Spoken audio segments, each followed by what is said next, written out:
Today, maybe the real Destiny killer was the friends we made along the way. Or maybe it was Sony. This is CheckPoint.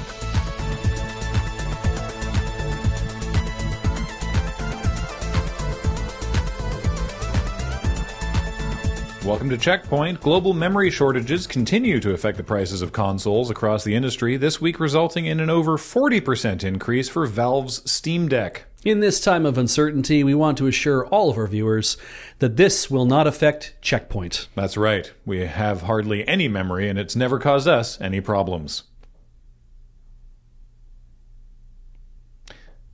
Welcome to CheckPoint.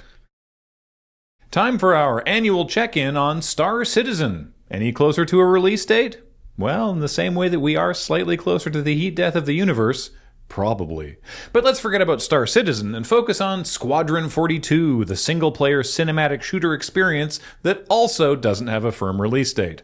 But worry not, true believers, because Cloud Imperium Games co-founder Sandy Roberts says the game is imminently closer to launch, a choice of words that sounds like a threat. We bring this up because Cloud Imperium Games has just crested $1 billion in crowdfunding over their 14 years and 0 games. People have said Star Citizeneers are in a cult, and that's maybe unfair. But also, without wanting to get into the philosophical differences between cults and religions, the fandom does share hallmarks of organized religion, a sense of community and togetherness with frequent meetups and discussions, everything centered around elevated figures, here the twin gods of Chris and Sandy Roberts, the fervent defense of their religion to heathen non-believers who dare question the Roberts master plan, and most importantly, the tithing. But their followers are also their marketing, because if Squadron 42 is to release in 2026, a release year they proposed in 2023 and even now are being awfully cagey about, well, they better get a move on, because we're about halfway through the year and there is zero marketing. And that's where the followers come in. As Chris Roberts says, quote, "I'm excited for the community to get on board, and they're very keen because they've been with us for so long on Star Citizen, and they really feel like they're a part of it," which they are.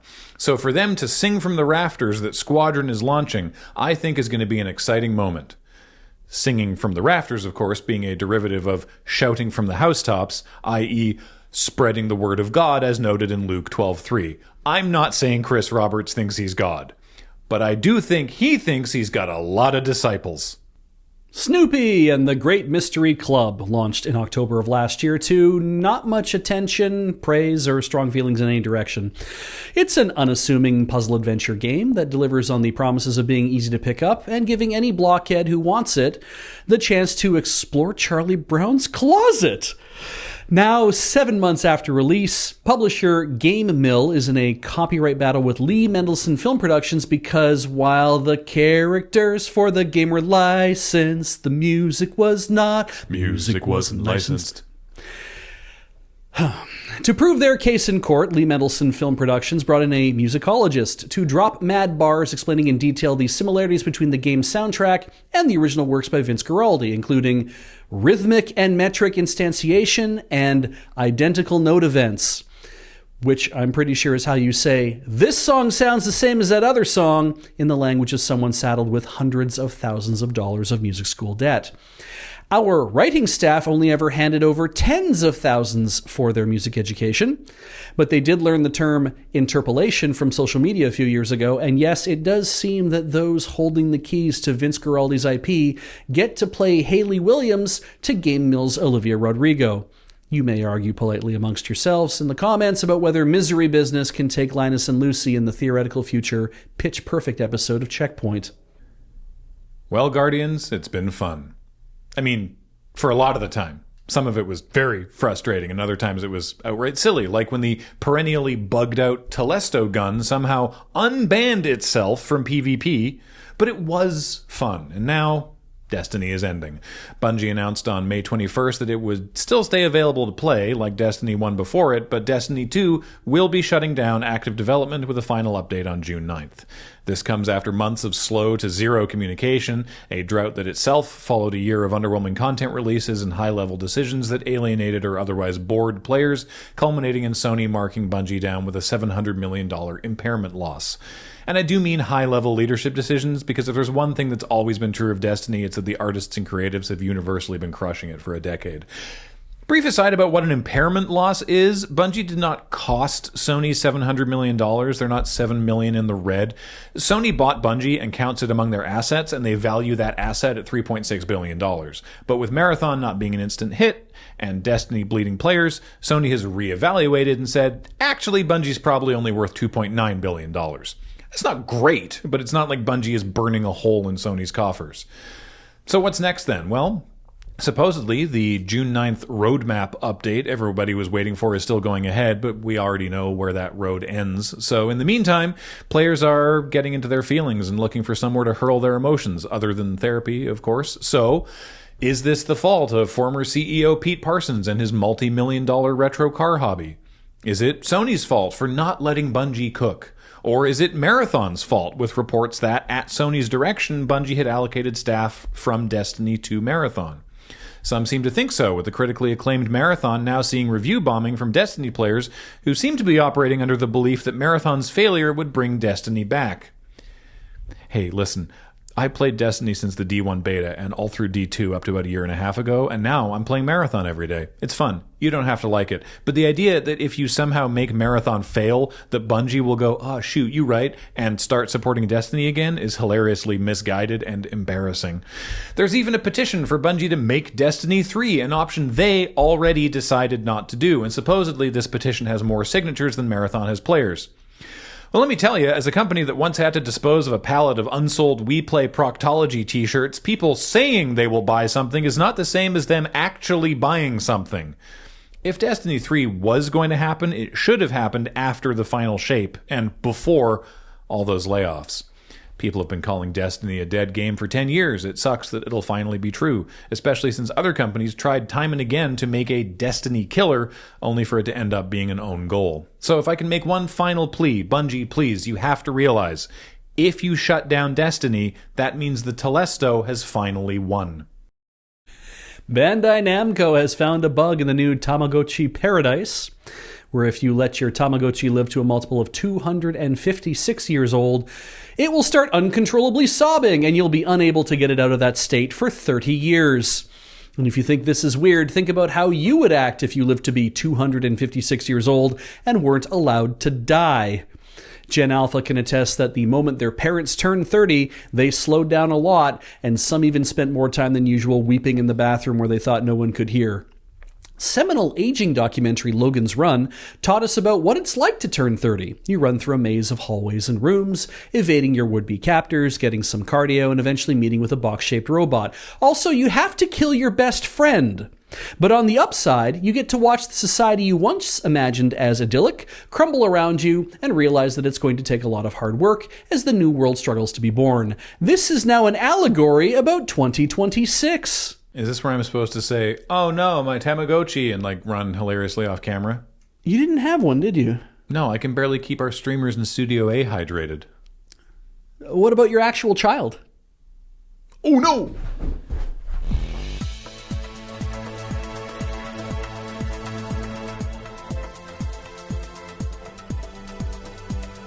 Coming up, if you play Forza Horizon 6, this is a PSA.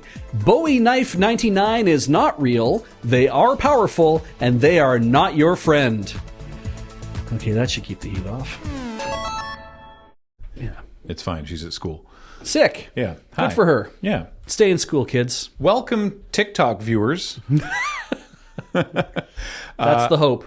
There have been several comments from people over the past couple days along the lines of, hey, I found this thanks to TikTok, which is lovely. So welcome, everybody. That's literally the goal. Yep. That is why we are posting them to TikTok. The Overwatch in Fortnite story Yes.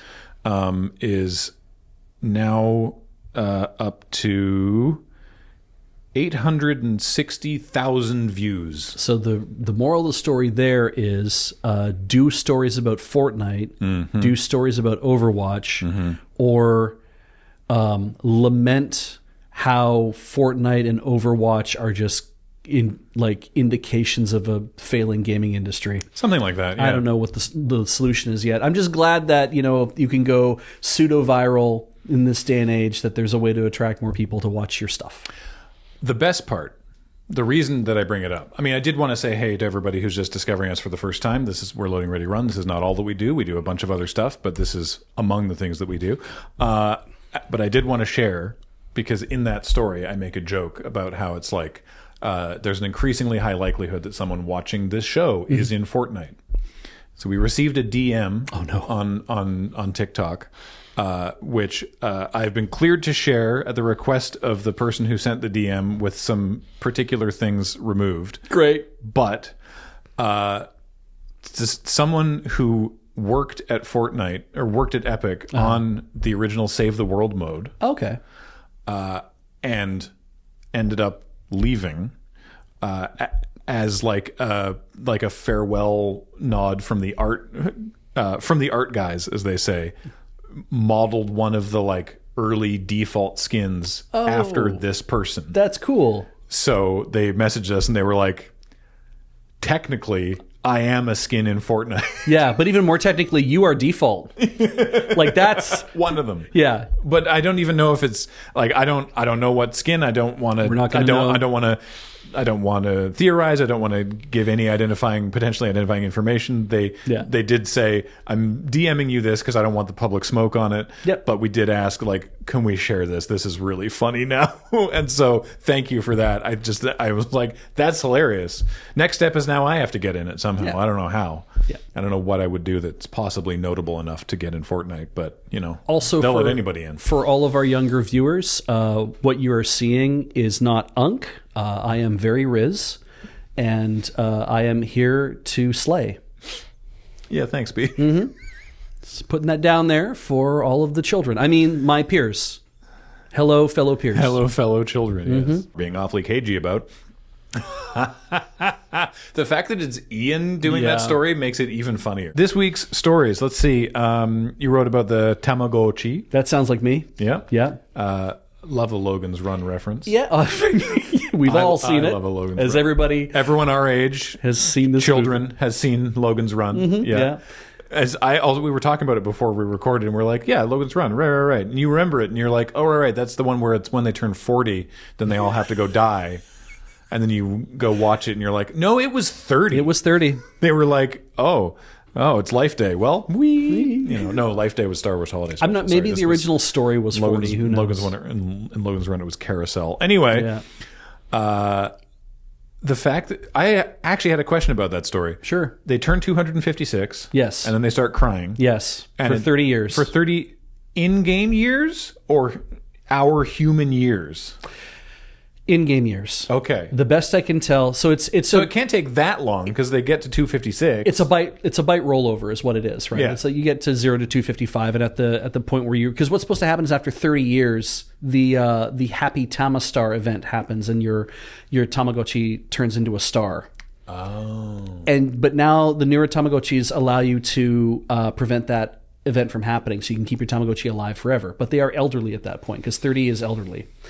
So they remain elderly for a very long time, and if you let them tick over past 255, the game bugs slightly, it resets the age counter, but then it also keeps them in an elderly mode, and it just has them cry for 30 years when the thing becomes elderly again. Check it out, my Tamagotchi is praying for death. Yeah.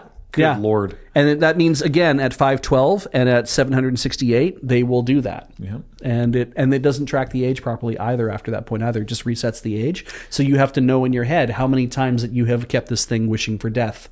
Wow. Nelson wrote the Snoopy, the Peanuts music lawsuit story, which we don't know this, which is why it wasn't in the story, but our assumption is that a part of the problem here is that they probably tried to get the music. Could be, yeah. Like, we don't know.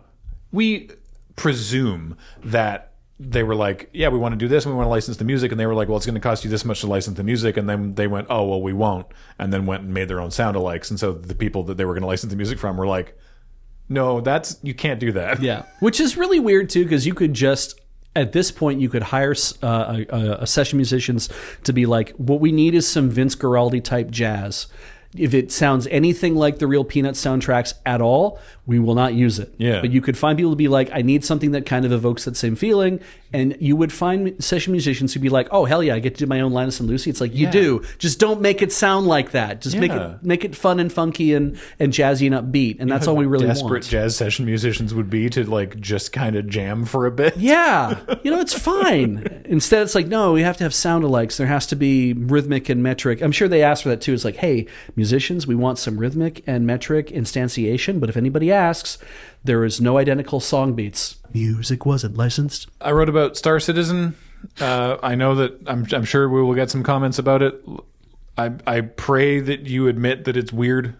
At this point, like that's so much money for so long for none games. Yeah, and I know it's playable to some people. I know that you can play the alpha of Star Citizen or whatever, but like, and the cast of Squadron 42 looks amazing, and like the cutscenes they've showed off look amazing. But like, for fuck's sake, release a game. I will give them this, though, is that I haven't yet run into anybody in comments or anywhere else on the web, like in discussion forums or whatever, who are actively trying to evangelize getting involved in this pyramid scheme, in this game situation. Nobody's out there being like, hey, you have to come buy $500 of this stuff now. It will soothe your soul in order to spend money on this thing. I have a magic ship that if you buy this, it will eliminate all the evil spirits that are haunting your back. Yeah, mercifully, the only missions they send people on are in the game. So there's that, which is so. Nice. You want to religion that shit up? Have fun, like by all means. I mean, we make fun of it because we think it's a little ridiculous, but at the same time, if it's your yum, I'm beyond. There's so much other shit we have to yuck in the world right now.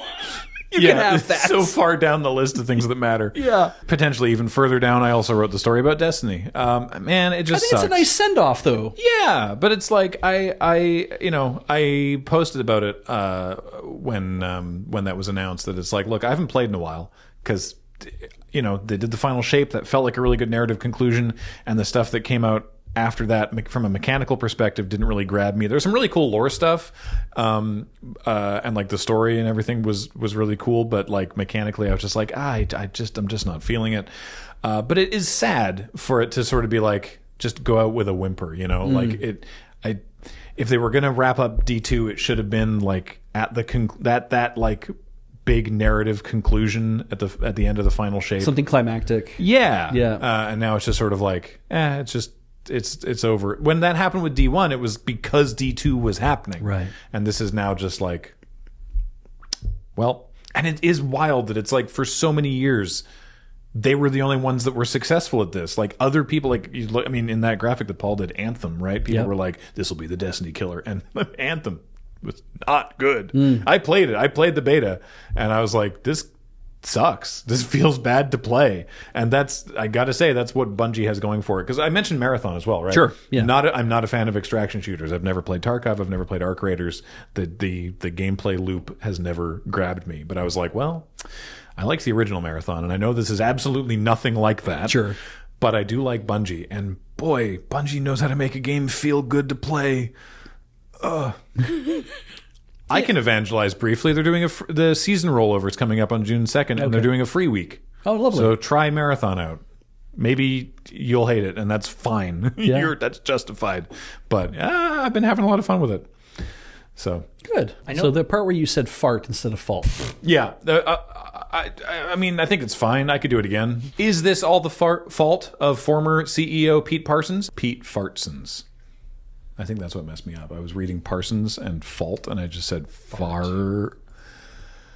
It was good. Part fuckheads.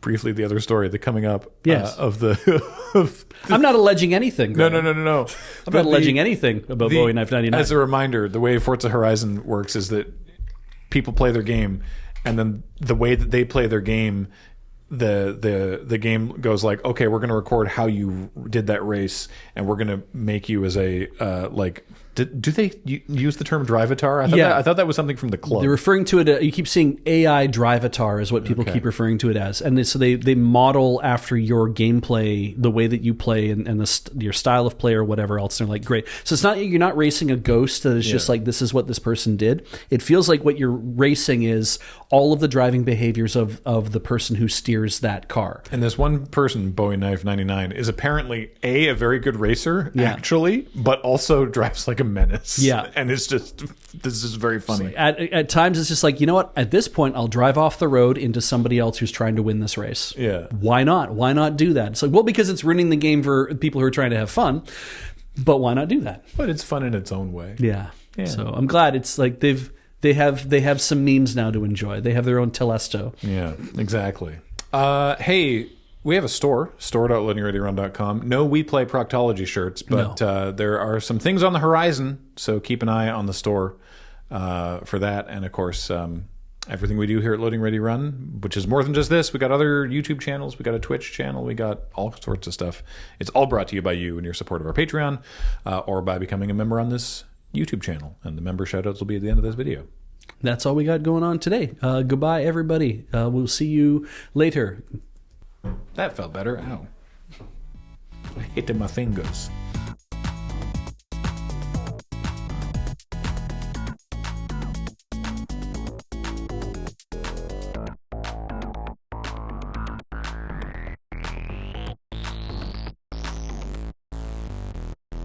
Hola.